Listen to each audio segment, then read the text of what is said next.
What's up, everybody? We are back to recap the game Texas versus Mississippi State.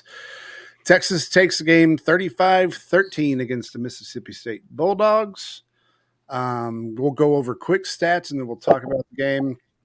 Texas passing, Arch was 26 to 31, 324 yards, averaged 10.5 yards per catch for two TDs.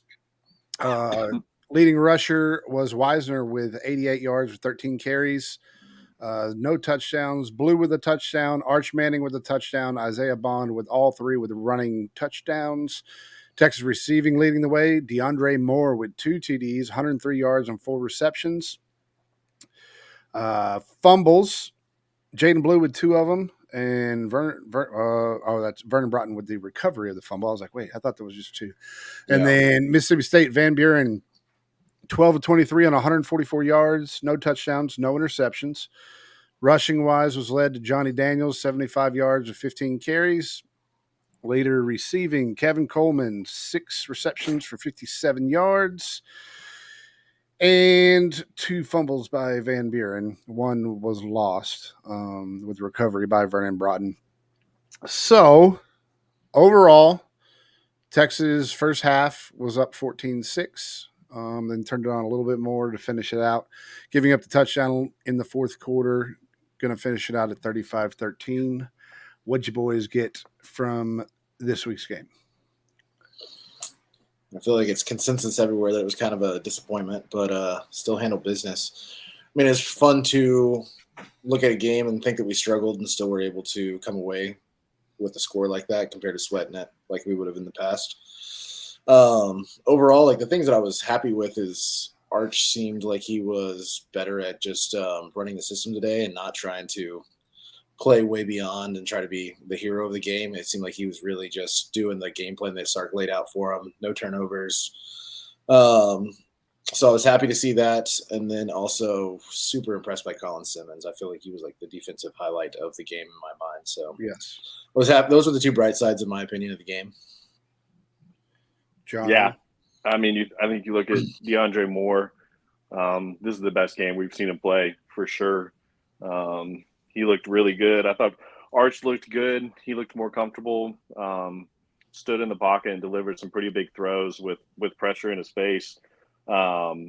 Disappointing game from Blue. It's tough to see him have those fumbles like that. Wisner looked good when he was in there. So, man, that running back room is still such a big question mark with injuries. And we still, I mean, we're 5 games into the season, and I think the RB1 would still be completely up for debate at this point. So luckily we do have a deep running back room, but super tough game for Blue to lose a couple of those fumbles, one of them being like right out of the half. So that was tough. But overall, I feel like our defense played well, kept us, game was a little tight in the first half, too tight, but the defense kept us in control the whole game. Was a little suspect how they were able to move the ball on us, how they were on the ground.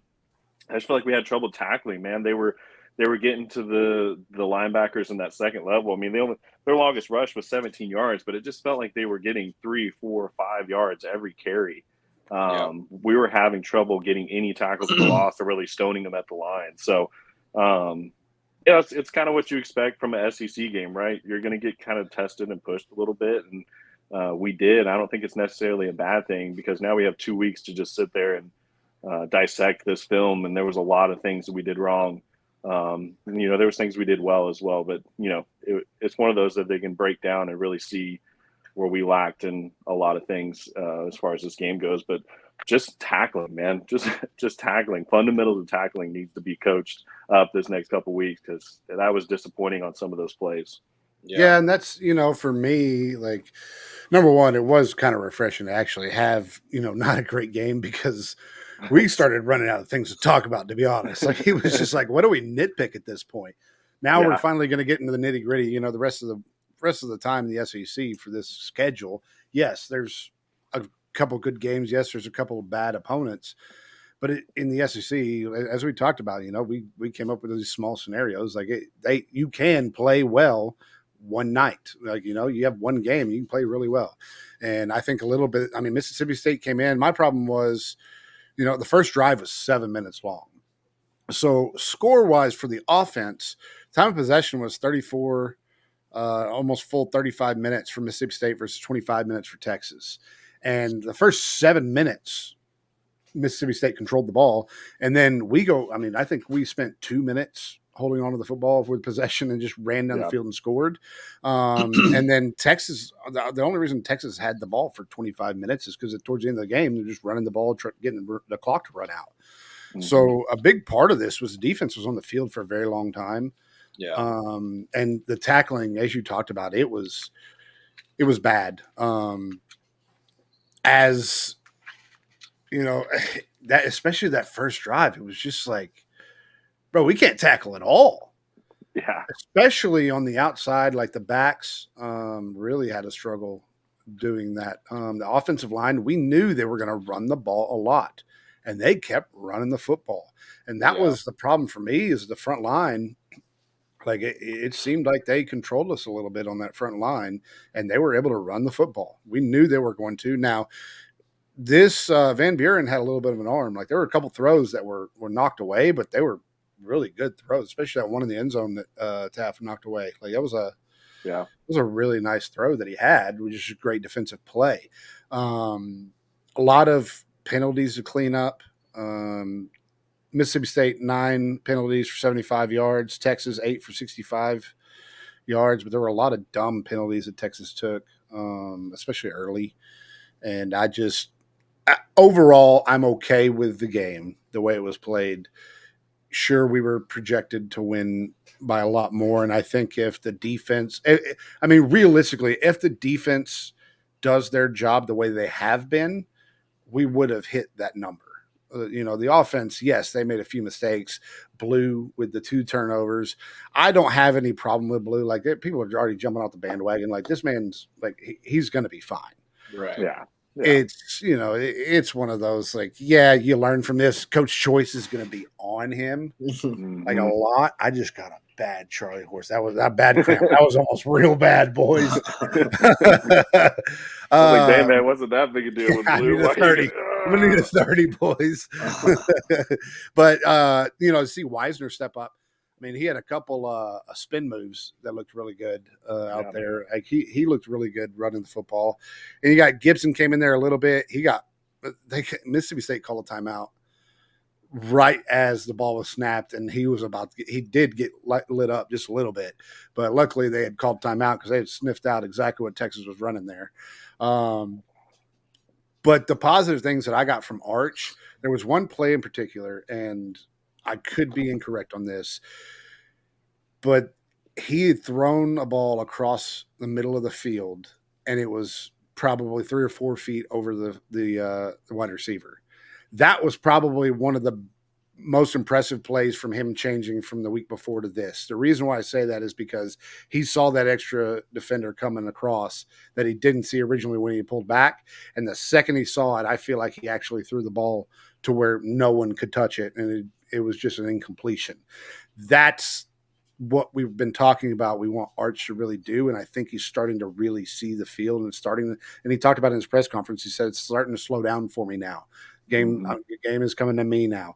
And it's cool to see Sark and him in the post-game conference talking about, I was riding him the whole game. And I told him in the fourth quarter, hey, buckle up, because if you want to be great, I'm going to ride you the entire game. And he did. And, I saw a lot of positive things. Like he's already getting the feel of the game. This is having your first game in the SEC, like as a start, like that's huge. And because those boys are big. It's not UTSA. Yeah. It's just not. So, I think overall I'm perfectly okay with the way everything. The punter came out. I was like, wait a minute. Who punts for us? Because I don't remember ever seeing a punt for the games that we've gone to at DKR, but it was a positive thing. I think we do take a lot of good game notes from this and move forward. Moore had a great game. Yeah, he did. That I think he should have had 3 touchdowns. or did they give? I can't remember because He the went first out of one the he 1 had, yard line. he went out of the 1 yard line, so he should have had 3 TDs that game. He played really well. So it's, we talked about like who are we going to start sitting for red shirts and all this. Like Moore is not going to be that guy. We're going to keep him in there. You saw Bolden, you saw Golden. Who all? How many different? Yeah, I mean, you had receiving wise, you had Moore, Bond, Golden, Cook, which That drop by Cook, man. that That was was tough, that man. was bad, Mm. That was a very beautiful bad. ball. You saw Gunnar Helm get in there, 5 receptions for 23 yards. Couldn't get 6 more yards for me for my parlay, but that's perfectly fine. Dude, I was sweating Bond. He didn't get a TD until the very end of the game, man. I needed Very that one. end. Did you have any time or did you have reception touchdown? Anytime. Oh, okay. Wingo was kind of, really wasn't in the game a whole lot. He had 2 receptions for 8 yards. I think he did have a rush as well. No, he didn't. Nope. He got a little banged up early, and I feel like we didn't see him as much as I feel like usually that second half, at least the last couple of weeks, we've seen him get a lot more playing time, and it didn't seem like they put him in as much to end the game. So I kind of wonder if he tweaked his ankle or foot or whatever that was. I couldn't quite tell at the game when it happened. Yeah, it'll be interesting to see kind of the report, injury report when it comes out. I mean, thankfully we have a rest because we need it right now. It couldn't come at a better time. We do have Oklahoma coming up in 2 weeks, but anything else from from the actual game, and then we can talk a little bit about after the game. I mean, we just mentioned it, Jonte Cook. I was really disappointed. I'm a huge Jonte Cook fan. I was watching him as a recruit and everything. I kept waiting for his time to pop out. And like in spring training, like they kept talking about drops with him, and then he keeps repeating. Like I think this is the second time this season he's had like a big situation. He dropped the ball, and I keep waiting for him to get his opportunity. He keeps dropping the ball, and I'm really getting disappointed in him because that dude's a phenomenal talent, but the hands just keep messing it up, man. Yeah, it's tough for him. I was going to see what y'all thought about. So we kicked the field goal, and then it's offsides on Mississippi State. Instead of keeping the points on the board in a one-possession game, Sarks brings the offense back out there. 4th and 3. Personally, I don't have a problem with going on 4th and 3, but the play call was horrendous. The play call was awful. It was like, what are we doing? Like, that's the play call we're going to have in mind to get 3 yards. It just you pushed everything to one side of the field where your window to throw it was only so big, and the timing was right then. You have to have perfect timing. It just didn't seem like the right play call for the time. And I know we were sitting there at the game, and I'm like, dude, it's an 8-point game. Like, get the points on the board, and let's get back on defense. It just didn't seem necessary to pull that at that point. But I get Sark's aggressive like that, and we've seen that in the past. But like I said, it's not that I minded going for it. It's just that play call was not it for that moment. But, chalk it up as a learning experience. But I was just going to throw that out there because that was one play in the game that I felt like could have, potentially switched the momentum if Mississippi State had a good enough offense to go down and score, Yeah. So that was just an interesting play call. There was another play, Gavin Holmes. That was the one that stood out to me. He's a defensive back. There were a couple of plays that the receiver just didn't catch a ball and he got burned on. Like there was a couple of times where I was like, oh, like that's not good coverage at all.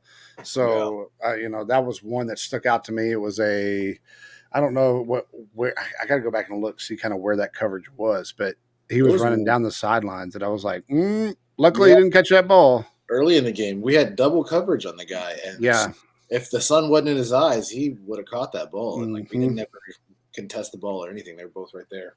Yeah, for sure. Positive news: PFF reported that Arch Manning, with a 94.2 grade, was the highest graded QB in the entire country for this week. Nice. So there's some definitely positive takeaway, and that was a thing. Like the biggest key was not turning over the ball. It wasn't Arch, it was Blue. So I mean, we don't turn over the ball there. That's 2 more touchdowns we add to that score. So you're looking at 49-13. Makes it look a whole lot better. Right. I don't know. I mean, it's one of those again. You look at it, learn from it, move forward. Wild move by Mississippi State to horns down for the touchdown. I don't care. It's just crazy move. Like, Wait, what are you talking did you about? not when he scored a touchdown, the last touchdown that Mississippi State scored? There's a picture of him with the horns down in the end zone, just showing it to all the fans. It's like, there's a big scoreboard in the direction you're pointing that horns down. You might want to look at that. Yeah. And then of course someone posted pictures like, oh, of course you guys thought you guys didn't care about that. We really don't. I mean, that's the same as if anybody's doing the gator chomp and they're getting smoked. Like I saw Mississippi State do that actually in the first quarter against Florida. Like it's just wild timing. Like it's just weird. We're the first team to play in the SEC. We got to do the horns down and show them what's up. Okay. Tanks. Yeah. So we'll see many more to come. I know. And I really don't care. It only makes sense to do it when you're playing us. Right. It doesn't make sense when Iowa and Iowa State are playing. So let's see. Also the comments from the coach. Apparently, Libby thinks that Texas was basically paying the refs because he felt like it was very lopsided, and Texas got all the calls. A dirty game. Yeah, a dirty game. I have not heard this either. What the heck, dude? Yeah, John and I were talking about it at dinner today, and it was like, huh? If anything, I mean, there was a blatant hold call. Yeah. For that touchdown that Mississippi State scored, and nothing. Okay, but no, I don't think so. Like, you don't get to play that card there, bud. Okay, Libby. Yeah. All right. Well, you got to fight for your boys, I guess. But that's the last thing. Like, I will say Mississippi State played better than I expected them to. They did run the ball a lot, and they were very successful doing it to a point. But the defense stepped up when they needed to and kept that going. So there was a couple of fourth down stops, big fourth down stops we got also there. So, but also yards after carry. I was impressed by their ability to keep going. I mean, like we talked about, our defensive line just didn't look good with them running the ball, and I was impressed by them like shedding tackles and keep going. So they put up some fight. Here's my biggest problem I had from the game. It was Texas fans. Okay. They were not loud at all until it started to matter. Like you could tell at the beginning, they were just like, all right, let's score a few touchdowns. Let's get to halftime so I can get another beer. Like it was not loud. And I actually went to the game with some Mississippi State fans, and she leaned over. She goes, just so you know, when you guys come to Mississippi State, you're going to need earplugs. It is nothing like stupid bells. Yeah. So, true. Also true. But at the same time, like it's true. It got loud on third down, but at the beginning of the game is the time you got to set the precedence. And they just, they're just not doing it. And now Georgia's going to be different because we're going to get up for that game, but it's just annoying. Like we've got to start really creating the atmosphere in the stadium, and it's not happening right now. And I can't take it. Like there were certain times it got loud, sure. But most of the time it was just like, no, we're just going to, especially where I was sitting. I was all the way up in the President's Club, up in the shade and fans and everything. And it was a very sit down crowd. Like when I'm up there yelling, people are turning around and looking at me. I was like, no, you clowns. I don't care where I'm sitting. I'll be yelling. Yeah. So I don't know. I won't be sitting up there again. Like it was great for shade and fans, wind fans, not the Texas fans. Like Texas fans, it was the I was not fit to be sitting where I was sitting. I can tell you that. We had armchairs, like we had full on like enough space in the seat back. It was the metal folding, but I didn't care. Like we had full chair. That sounds nice. It was a standing section only. Nice. Well, okay, let's be real here. You just didn't sit in your seats, okay? It's not much fun. Anything else from this game? I think that's it. I hope we get right off the break and come back and really just handle Oklahoma. Yep. Get rested up. Blue will have a football glued to him for the next 2 weeks. So, AP poll came out. We'll talk about that, and then we'll kind of talk about the games. So Texas does move down a spot because Alabama. I don't really understand. To be honest, I don't care about the number one spot, but Alabama wins 41-34 over Georgia. They moved to number Wild 2. game. Let's see. So there's also some contradictory stuff going on right now because ESPN AP poll first A&M was completely left out for no votes whatsoever. Now ESPN has updated it, and On3 is the one that originally reported it. On3 said the AP website updated it, and on the AP website it still has not updated that poll that everyone is talking about that Texas A&M is on there. So either the AP thinks winning against Arkansas is a bad thing and just said, no, you're not getting any more votes, or Texas now has full control of the AP poll as well, just like they think we have control of everything else. So take that for what you will. Let's see. Other notables. So Alabama number 1, Texas number 2, Ohio State number 3, Tennessee moves to number 4. I mean, quite honestly, if you're going to put Alabama at number 1, I think you put Tennessee number 3. If you're judging it that way, Ohio State hasn't played anybody yet. Right. So Yeah. if you're playing that game, that's perfectly fine. But move Tennessee up into that 3 spot. Georgia moves down 3 spots to number 5. Oregon number 6. Penn State moves up 2 spots to make it number 7. Miami drops only 1 spot with their eventual win over Virginia Tech. Missouri up 2 spots. Michigan moves right back to number 10. So this whole Texas hadn't played anybody yet. Smoked Michigan, and now all of a sudden you're putting them back up in the top 10 again. Yeah. Okay. USC moves up to number 11. Ole Miss tanks down 6 spots to number 12. LSU at 13. Notre Dame moves up 2 spots to 14. Clemson up 2 spots to 15. Notable Utah drops 8 spots to 18. Louisville drops 7 spots to 22. Illinois, with the loss to Penn State, drops down 5 spots to 24. And then I'm just considering UNLV the 25th spot. I don't see A&M, so not my problem. Good news is, coaches poll wise, we're still number 1 with 29 votes. Alabama 19 votes. Ohio State 7 votes. So those are the rankings. So now let's talk a little bit about football that happened. Alabama, Georgia.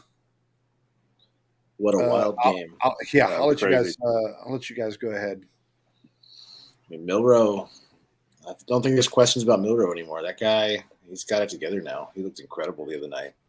And Carson Beck's the one that everyone like, the preseason Heisman favorite and everything. And man, he does not look good now. He looks so shaky.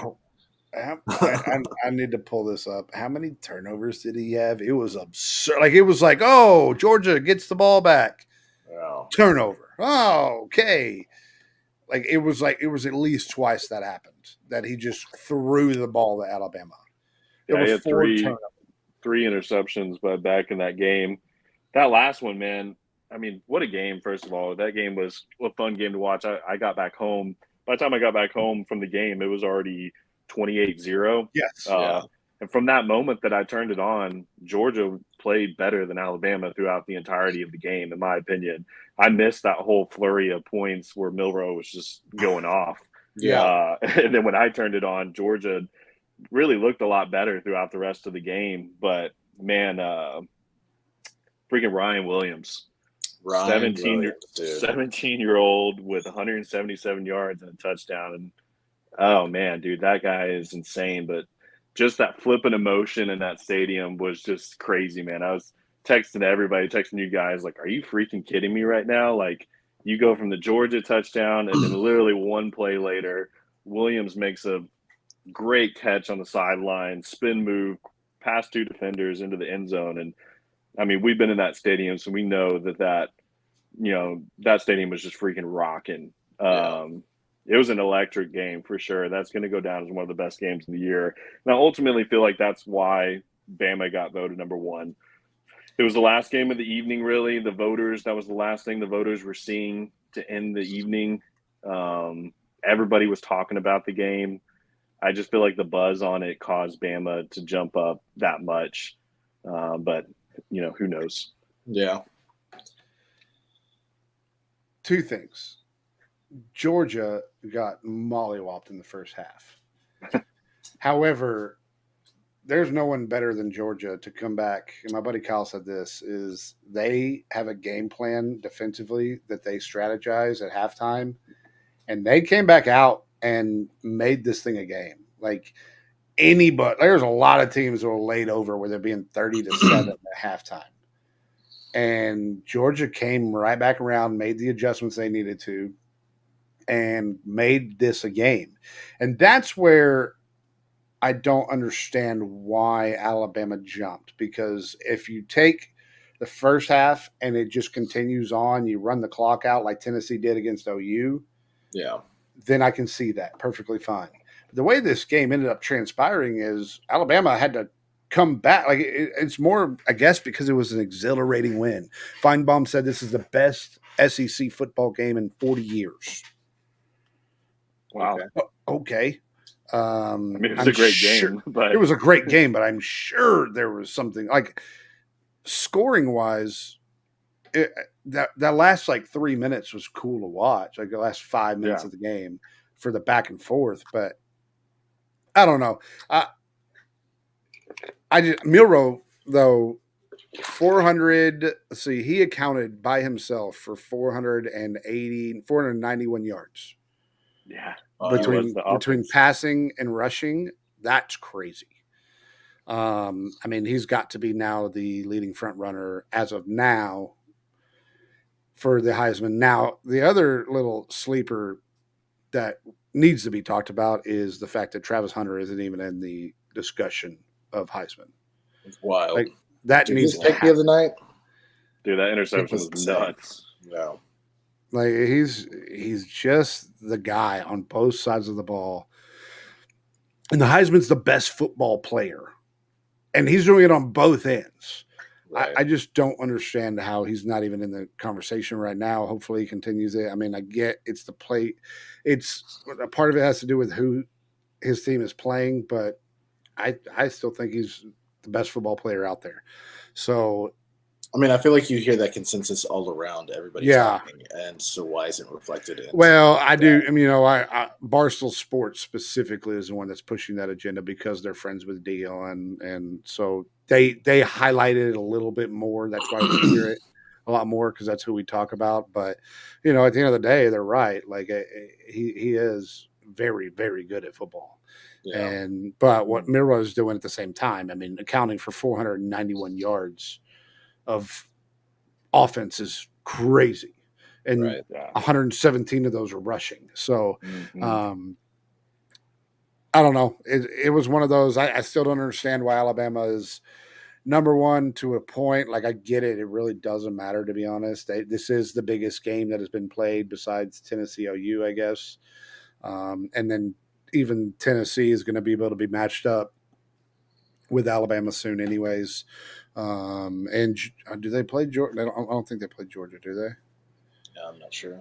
I'll have to look that up. But, yeah, it was a good game overall. Thank goodness, because first half it was like, oh, no, this is going to be a boring game. I was really disappointed with the interception at the end. I was excited about overtime. Yes. In Tuscaloosa. I thought that was going to be so much fun. Oh, yeah. It just didn't really seem like that throw was necessary at that point. I mean, I know he had a couple of those that worked for him well in that second half, especially. I was like, dude, you're down there in the red zone with what? It was 45, 50 seconds left. And then he just kind of throws that one up for grabs with his receiver. And I know you made the point, Seth, the receiver really didn't fight for that ball like you would expect at that moment. Right. So I know that's not 100% on Beck, but just in general, it just doesn't seem like the right throw at that moment. I think you check it down underneath and live to fight another down. It just seemed kind of a desperation type throw in that moment. But maybe that's something they practiced and worked on, but it obviously didn't work out. So, but that game was crazy. Side note, how long did it take y'all to get out of the parking garage yesterday? I was trying to watch the Alabama game, and dude, that parking garage was insane to get out. I park like right in the because I get there early, so I park in the very front. So I just go up, take a left, and go right back down. I mean, And I was on on the first street. level, and it still took forever. And Jaron was like 2 levels up. It took him like an hour and 20 minutes just to get out of the garage. Are you serious? Yeah, because that line, Oh like, my especially if you God. get caught in that line, I literally, I think the entrance all the way up, like because I park right on the left, right there. I go up, take a left where it says "Do not enter," and just go back down the other way, and then go out the entrance. Yeah, right there because no one's coming in anyways. So, and then I take a left and get out that way. So I was trying to get to the bar to watch the Georgia Alabama game, and it was just I could not move. I was so frustrated. I'm glad I decided to go God. home then too, because I clearly would have been there by myself. I'm glad I got street parking yesterday. That sucks, man. Yeah. It was wild. So next game, so Ohio State beats Michigan State. No biggie there. Seth, are you going to be okay with us talking about this game, or do you want us to just move on? What game are you talking about? Ole Miss and Kentucky. Oh, yeah. I got it out of my system yesterday. Sorry. Okay, Elliot. good. Kentucky with a big win over Ole Miss, number 6, 20-17. Stats are pretty similar. Kentucky passing is 243, Ole Miss passing 261. Kentucky rushing 93, Ole Miss rushing 92. It was pretty fine balanced. I mean, now it begs the question: is it Ole Miss is bad, or is Kentucky actually a good football team? This is the second week that they've had a close game with a top opponent. Yeah. I mean, I think Kentucky's better than everybody's been giving them credit for. But I also feel like it really exposed Ole Miss because they've been looking like juggernaut. Their offense has been looking like juggernauts. The stats that Jackson Dart has already this season is just insane. Yeah. And I just kept thinking, like, man, who's going to be able to stop that? And apparently it's Kentucky. not that. Yeah, exactly. So, I mean, if you play – I don't even want to like throw people under the bus, but like the middle school teams that they've been playing, you're going to put up a lot of stats. How do y'all feel about Lane? I know it's early. Speculations are flying, of course, already with Lane Kiffin. But if you see an Ole Miss team that does take another loss or two this season, which you look at their schedule, it's very realistic that happens. Do we see Lane Kiffin jump ship and take a job somewhere else? Because there's going to be a couple of big jobs opening at the end of the season. And, do you guys see Ole Miss being able to retain him, or do you think that he's on the move at the end of the season? I think we talked about this. Like it was, hey, Lane's not going anywhere because he's going to be involved in the playoffs. Well, now you take another loss. You're not in the playoffs? Yeah, he gone. Think so? Yep. Yeah. I mean, I think he would fit. I mean, I think that everybody's talking about him going to Florida, which I would think would be interesting. But the groundwork that he's put in at Ole Miss, I also feel like it'd be kind of hard for him to walk away and try to like restart and rebuild again. So I don't know. If he does walk away, dude, Ole Miss is gonna what are they gonna be? In the world of the transfer portal, that doesn't matter. They'll just all go with the guys he wants. Yeah, just go follow him. Okay, that's true. That is true. So true. Yeah, still a lot of season left. Who knows? Ole Miss could bounce back, still run the table potentially, and get into the playoffs and be in the mix. But after that game, it's insanely easy schedule, don't they? Yeah, I mean it's there's a couple games that could potentially go one way or another, but they do have a favorable schedule as far as SEC goes. But they do have to play at LSU, Baton Rouge. It's not an easy game. They got to play Oklahoma. They got to play Georgia. So there's still a couple games there that they could take a loss for sure. I mean, right now, as it stands, they lost to Kentucky. It's not like they lost to a top-ranked team. Right. Like, so you take another one of these losses quick. I mean, LSU has the potential to do that. Oklahoma, maybe. It depends on what, I mean, the way Oklahoma played was not terrible against Arkansas. But Georgia, no. I feel like Oklahoma's feeling real good right now. At least Twitter was. They are drinking Kool-Aid right now. Yeah, we can move on from Ole Miss. That game was crazy. That OU Auburn game. I know they flipped it on at the stadium. The fans cheered because it was 21-10 early in the fourth quarter for Auburn, and then next thing you know, I pull up my phone and I'm like, it's 27-21 with 50 seconds left. OU went up. I mean, that's crazy, man. What a turnaround in that game in Auburn too. Yeah, man, they were just all over. Oh, Michael Hawkins. Well, he had 106. He was 10 for 15 with 161 yards, no touchdowns, and he carried the ball 14 times for 69 yards with one touchdown. Like it's not like. How does this even add up? Like, they got a defensive touchdown at the end of the game. That was one of the touchdowns at the end. A pick six for 63 yards with 4 minutes left. So that's kind of where the touchdowns come from. This is in kind of the middle of us podcasting and getting ready for the game. Yeah, one defensive touchdown, a lot of kicking points. I mean, well done. I'm so proud of Michael Hawkins. Like it ain't hard. I'll tell you that. I mean, it does look like they're going to be all aboard with him. You know, it looks like we're going to be seeing Hawkins in that game in a couple of weeks. It doesn't seem like it's going to be the move for Arnold to come back this season. Seems like the way it looks now, it seems like he'll be on his way out, transferring probably to Mississippi State with Lebby, you know, the guy that was originally recruiting him. So anybody else think it's weird? I don't know if it's just like a social media. Every picture I see of Hawkins where they're like praising him, it's him like shirtless, sweaty, working out. Why don't y'all show him like in his uniform or pads? But it's always like him running around in shorts, his shirt off, and all sweaty. This is kind of weird, man. Yeah, no, I saw them calling for their coach to be fired. Like it was a weird day in OU land. That's for sure. I don't understand the Kool-Aid they're drinking. Like they are trying to cling on to hope right now for 2 weeks from now. And they're trying to spin this narrative. I mean, that defense still gave up 21 points with Auburn. They gave up 338 passing yards, 144 rushing yards. Like that's Auburn. Right. Imagine what a fast team is going to do to you. And a lot of long plays, 42 for the long, 31 for a long, 43 for a long, and 48. Yeah. Those are 4 big plays right there you're giving up for your solid defense. Right. So we'll see. I don't know. We got plenty of time to talk about OU for the next 2 weeks. God, it's going to get really, really crazy in the old Twitter world.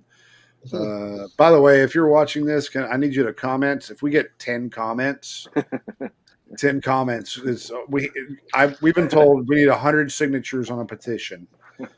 So we're just type I agree in the comments, and we'll add you to the list for the petition for Jono to get Twitter. It's absolutely outrageous that we even have to do that. But Oregon beats UCLA 34-13. Penn State 21-7 over Illinois. That game was boring for a while. I mean, kind of a defensive battle for the most part there. Big game. Utah. Big 12 cannibalizes itself, just like we talked about it. Utah loses 23-10 to Arizona. Arizona is my Big 12 favorite.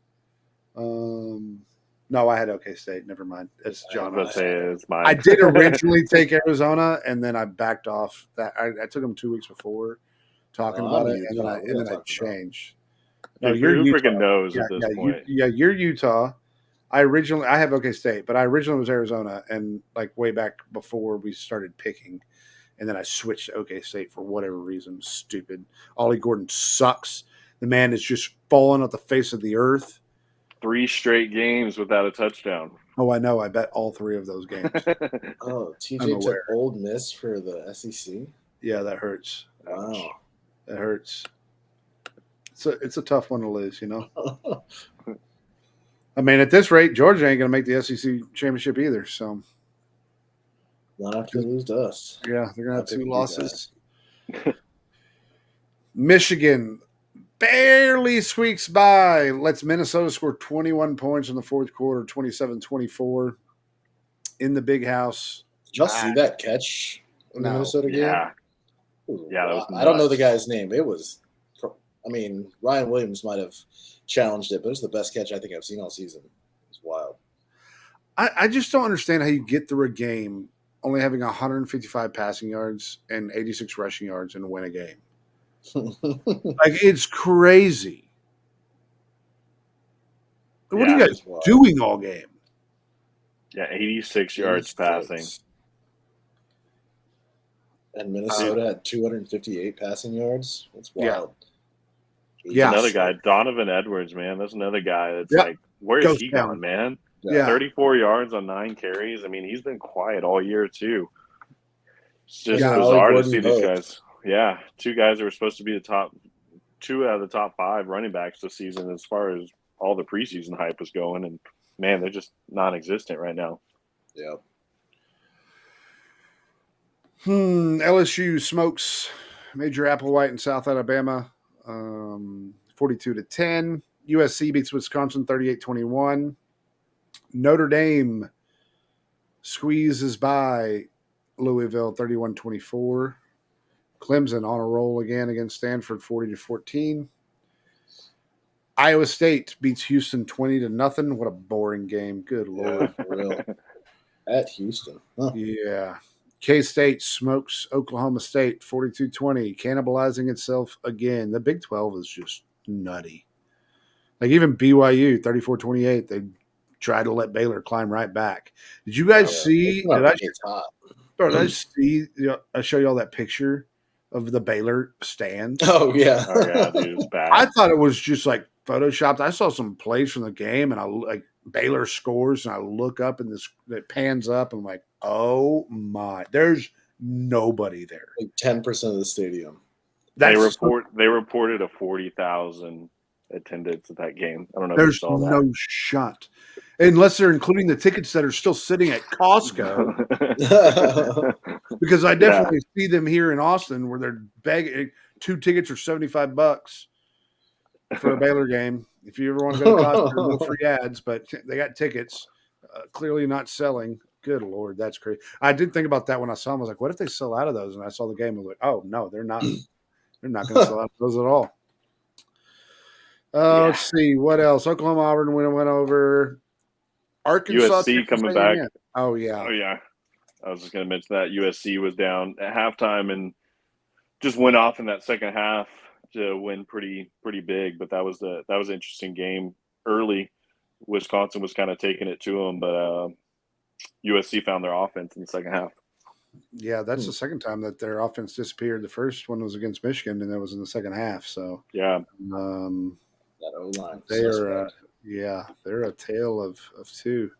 Did you see Purdue fired their offensive coordinator today? Yeah, I did see that. Yeah. Is it Graham Harrell? Is that right? Yes.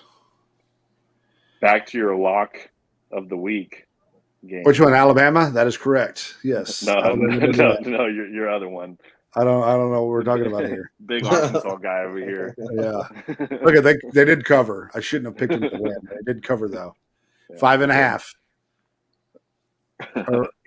Was it? 5.5. Yeah. Yeah, it was a 4-point game and thing. Yeah. Every time they cover, man. Every time.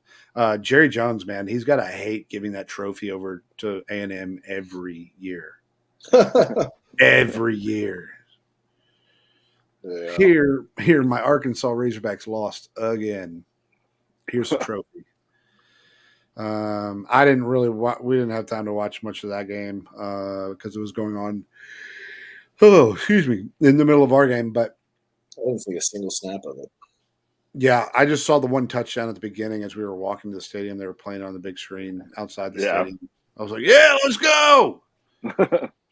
But I feel like I missed so much football yesterday. Being like tailgating early, being at the game, and then the Georgia-Alabama game was all anybody was watching afterwards. So Missed a lot. That's what's tough. Yeah, and that's what I'll tell you. Oklahoma, Texas. I'm gonna just be glued somewhere. We got to figure that out, but I'm gonna be glued because there's many games that day Wild day. to watch. I don't know if I told you guys, but YouTube TV has changed my life. No free ads, but good Lord, that quad view is so much fun. Yeah, dude. I'm sure Sarah's loving it. Oh, she doesn't care. I'm just watching on that gigantic TV I won in the living room out front because that TV makes 4 TVs look like just regular 36-inch TVs. It's like, okay, yeah, this is great. Washington State gets beat by Boise State 45-24. How about freaking SMU smoking Florida State? Bro. Good Lord, man. 42 you guys want to 16. Start dogging on my picks. Look at my ACC pick. All right. Look at that. All right. Still in it. Nice. They're coming around. Dude, Florida State. Good Lord, man. Florida State sucks, dude. It's crazy. I just don't get how they're as bad as they are, man. Yeah, I feel like the conversation was like, yeah, they're gonna be bad. Like after they got exposed, like they're gonna be bad, but they can't fire him after the season he had last year. Mm-hmm. No, I think we're to that point now. The conversations are happening. I don't know. I mean, if you look at their schedule, I don't know where you can find a game. They got Clemson, they got Duke, they got Miami, North Carolina, Notre Dame, maybe Charleston Southern. Maybe that's their second win. And then they have Florida to end the year. I mean, they're going to be dogs in all those games except for one. Right. I mean, next year they may be the team that people pay to play. Like, hey, Florida State, you want to come play us next year? This could be positive for them. Start getting free NIL stuff. Yeah. That's wild, man. Colorado beats UCF 48-21. Good Lord.